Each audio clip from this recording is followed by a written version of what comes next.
it hit me. That's not what I have to be. My skill set is in seeing multiple views of a single topic and solving a problem in a different way. And the second I could realize that, yes, there was a way for me to provide value in physics, even though it wasn't typical, it was almost like a night and day shift for me.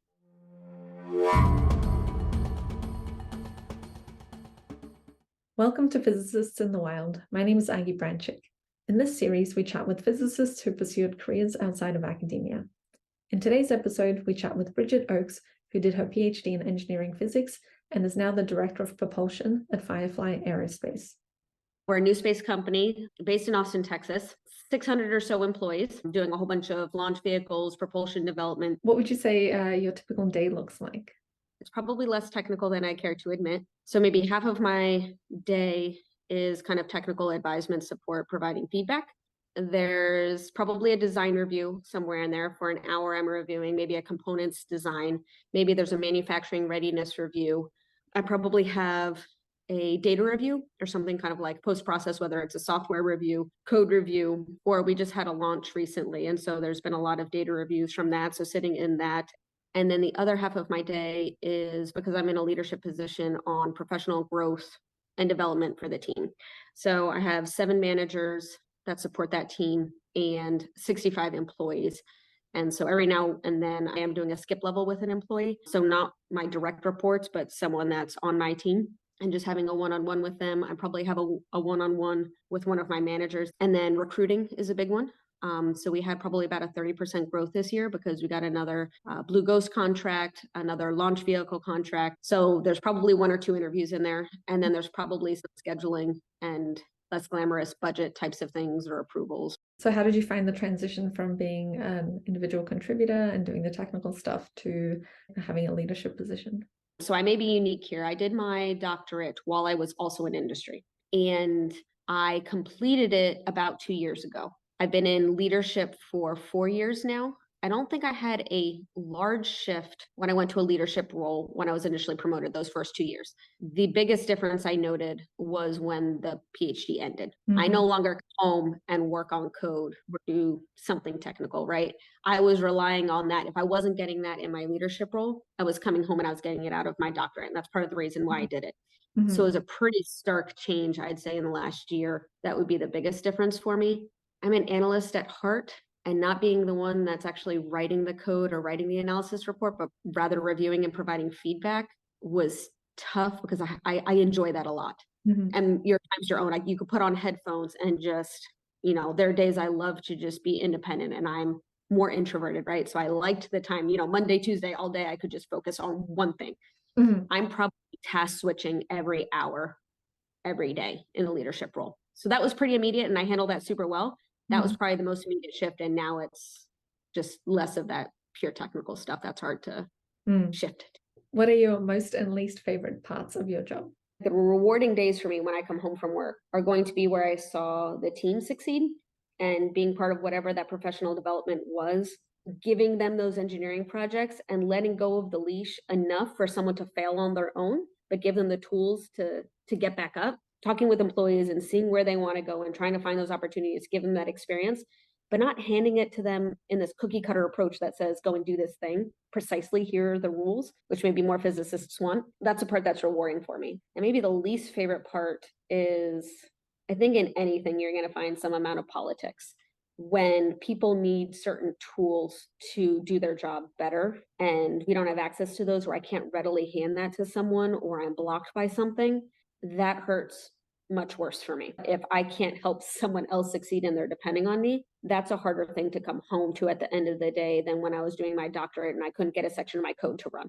Like just 2 completely different senses of defeat, but the weight that I carry with me on the second half of that just carries a larger toll on me. So that part sucks. As a director, do you find that you have to dress a certain way? Surprisingly, at this company, no. And that's probably one of the things that I love. I started my career at Lockheed Martin, and so Heritage Aerospace Company, a lot of government contractors and folks that I had to work with. And it was a professional business attire. So for me, that meant a lot of skirts and A-line skirts that for men, they cinch your legs together, heels, jackets, And your hair was always done. I actually had pink streaks in my hair at the time, and I was told to take those out. And I thought that was typical. And so I kind of got used to it, but never really felt comfortable. Another reason is I always sit cross-legged, as you can tell. And so being confined in clothes that are more tight-fitting or skirts or things like that, that wasn't allowed for me. But new space industry, the culture in the office is much more flexible. And I like that a lot. But I would say Firefly specifically, I'm in leadership now, and I don't feel like that bar is higher for being a director versus an individual contributor. And I feel comfortable being my authentic self in the office. So beanie cap, comfortable pants, sitting cross-legged, tank tops all the time. Yeah, that's definitely been a huge privilege in my job that I didn't really realize was something I appreciated as much as I do until working here. Let's step back a little bit. You did a master's at the Perimeter Institute for Theoretical Physics, so that's pretty theoretical. And you were already doing aerospace before you did the master's. What made you want to go into this very theoretical side of things? So right before Perimeter, I was at Lockheed. I knew I didn't really like it too much. It was aerospace. The math was interesting. It was in a field I'd studied for 4 years, but it was slow paced. I didn't feel like I could push the boundaries, ask questions, be creative. You just kind of had to follow what they told you. So I started looking for other opportunities. I started a master's program with Stanford because I had a school program. So I was like, maybe I'll find something over there. It didn't quite satiate that need. And then I found 2 programs that I could do in 2 weeks. I wasn't sure what I wanted to do, but I knew Lockheed wasn't it. And one was astrobiology in Hawaii, and one was theoretical physics in Utrecht in the Netherlands. And they were back to back. So I took like 4 weeks off, went to Hawaii, and flew halfway across the world, went to the Netherlands, and I was hooked. As soon as I did that like intro into theoretical physics, and I actually saw a flyer for Perimeter coincidentally. I decided that's exactly where I wanted to be. And before I was even accepted to Perimeter, and that's not an easy school to get into, but I quit my job. I was like, I knew that's what I wanted to do. It didn't matter if I got into that school, that was just going to be my new path. How was your experience doing the theoretical physics masters? Tough. I've probably hit what I'd consider like rock bottom or burnt out twice in my life, one of which was halfway through that program. I kind of joke that it was like the first time they decided to accept an engineer, and I just didn't have the background a lot of people did. So I think I just constantly just in and out felt behind, and being in that state of just feeling like I have to catch up and won't be good enough was stressful. And that was probably a lot of that stress was on myself because the mentors there were phenomenal. And I just remembered, what, I'm never going to be the smartest person in the room, which I think a lot of us coming into that school, we were used to that type of environment. And I was never going to catch up. The second we went to like Christmas break and came back, it hit me. That's not what I have to be. My skill set is in seeing multiple views of a single topic and then saying, okay, well, actually person A and person D are saying the exact same thing, just in a different language. I'm not creating something new and innovative. I'm just picking up on all the other tools from my experience and solving a problem in a different way, even though it was solved that way in, medicine or some other unrelated field. And the second I could realize that, yes, there was a way for me to provide value in physics, even though it wasn't typical, it was almost like a night and day shift for me. So as soon as I figured that out, it got a lot better. When you went into industry after your master's, you already had an engineering undergraduate and you had some experience working in aerospace. Do you think if somebody went through just a pure physics stream and then did a PhD in physics, would they be able to transition into aerospace industry? Yeah, absolutely. And I think a lot of those people, I guess in my experience, would be more of the like guidance, navigation, control folks, purely mathematical, a lot more geared to that type. There's probably the highest percentage. I haven't pulled the data, so don't quote me on it, but I would say they're the highest percentage of PhDs in an aerospace company. And so, yeah, absolutely, you could definitely do that route. What advice would you give to PhD students who are interested in pursuing that direction? I would still say, regardless of your focus being more theoretical than practical or hands-on, make yourself a more attractive candidate by getting some more varied experience in different related disciplines, but still different, and try to get that hands-on experience. Do you have a hobby that you like? I've had people that have interviewed that there's one guy that absolutely loved like composite technology, but never built anything. And he was a unicyclist. So he made his own carbon fiber. He designed it, built his own carbon fiber unicycle. That's hands-on. Do you do pottery? Do you do, someone else loved ceramics, so built several mugs, cups. It's really strong in compressive force, right? So he drove up his pickup truck on 4 cups that he built. And if his truck didn't fall, he said, okay, that passes. That type of passion, like your experimental method, right? Like you're a creative engineer, you want to solve problems and you went and you built something and set up a test to go prove it out. Those are the things I want to hear in an interview. You don't have to go the typical route, at least for me. A typical route would be like find a mentor, find experience, do an internship. Those all definitely work as well. Are there any skills that you learned in your PhD that are applicable to your job? How to write in LaTeX? You use that now? I do.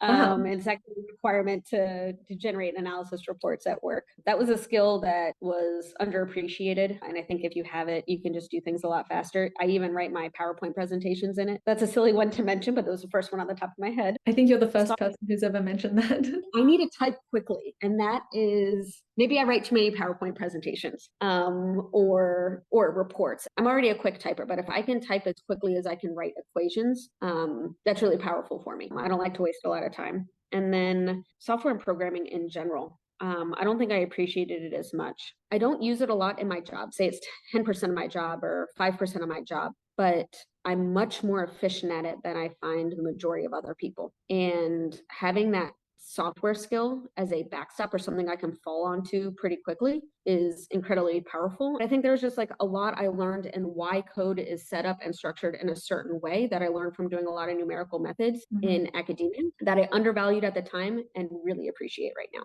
Would you say networking is effective in your industry? Yes, I wish it wasn't. That's not really where I gravitate. I'm more of an introvert. I don't really want to socialize with other people. It's challenging for me to get up in front of a crowd or talk or go to more of the conventional types of networking environments. But it absolutely is powerful and absolutely would recommend it to anybody asking for any advice or mentorship that that's something the sooner you do, the more comfortable you'd get at it and the more powerful it's going to be. When I was building test stands, I was working with a lot of vendors. I need to buy this flow meter. And then I started talking to the people at that company and then they put me in touch with other people. That seems trivial now, but I can call those same people 20 years later and get huge discounts or whatever it is or benefits that I didn't see at the time. And it got me comfortable talking to a lot of people initially on the phone or in areas that I was better with. I'm not talking to a crowd of people in person. And then just building on that and conferences or network events, getting yourself out of your comfort zone. Even if you're not talking, go to each of the booths, practice talking to people and making those relationships is going to help a ton. And do it when you don't think it necessarily matters, right? Where you don't think there's as much weight or cost. And practice early. So by the time it might matter more for your job, it's second nature to you. That's fantastic advice. Is there any other advice you would have for PhD students who are exploring their careers? I think I felt like maybe early on in my career, a physicist goes to Wall Street or like, what does industry look like? I think there was like here are the 3 jobs you can get in industry. So I love what you're doing. There's no rubric that says what that is. And I'd say go into industry with that mindset, like go to job interviews that you think are tangential. You love statistics, Wall Street, okay, but look into medicine. You may not have a medical background, but they may not be looking for that. You can learn that on the job and you may love it. Or look at construction or the arts or whatever it is. Sit down in the interview. If anything, it's practice. It's practice for whatever the real job is that you want, right? But, at its core, mathematics and physics specifically, I think have such a far-reaching application that we don't utilize enough. And I think those are the game changers. You have someone in one industry going and completely upending another industry because they have a completely unique perspective. Try to avoid picturing what you think that dream job is, especially if you're not sure. But so the biggest piece of advice would be maybe pick 5 companies to go interview at, not just 1 or 2, and try to make a couple of those a different industry. Some people I think are still unsure, 5 years later, is this really what I want to do? But if you at least dipped your toe in the water and tried the 6 other things, you at least have a sense of, okay, I'm more confident now. This is the right place. Thank you so much, Brigette. It was really wonderful to talk to you. You too. Thank you so much for having me.